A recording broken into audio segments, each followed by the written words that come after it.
पौराणिक कथाओं के अनुसार राजा जनक के राज्य मिथिला में एक समय भयंकर अकाल पड़ा।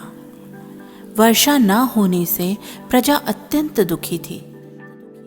अपनी प्रजा की पीड़ा देखकर राजा जनक बहुत चिंतित हो गए। उन्होंने ऋषि मुनियों को बुलाकर समाधान पूछा।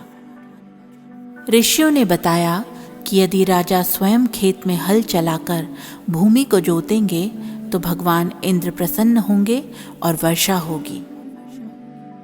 राज्य की भलाई के लिए राजा जनक ने यह उपाय स्वीकार किया और स्वयं हल लेकर खेत में उतर गए। जब वे भूमि जोत रहे थे तभी अचानक हल किसी कठोर वस्तु से टकराया और वहीं रुक गया। बहुत प्रयास के बाद भी हल आगे नहीं बढ़ा। तब राजा ने उस स्थान की खुदाई करवाने का आदेश दिया। खुदाई के दौरान एक दिव्य कलश निकला जिसमें एक अत्यंत सुंदर कन्या विराजमान थी।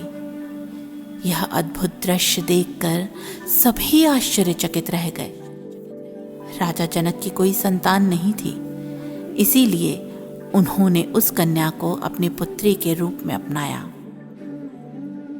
ये कन्या कोई और नहीं बल्कि माता सीता थीं, जिन्हें पृथ्वी से उत्पन्न होने के कारण भूमिजा भी कहा जाता है। कथा के अनुसार जैसे ही राजा जनक को माता सीता प्राप्त हुई, उसी समय मिथिला में तेज वर्षा शुरू हो गई और अकाल समाप्त हो गया। पूरे राज्य में खुशहाली लौट आई। इसी पावन घटना को माता सीता के जन्म के रूप में मनाया जाता है। इसीलिए हर वर्ष बैसाख मास के शुक्ल पक्ष की नवमी तिथि को सीता नवमी मनाई जाती है। तो बोलिए राम सिया राम सिया राम सिया राम। तो बोलिए माता सीता की जय।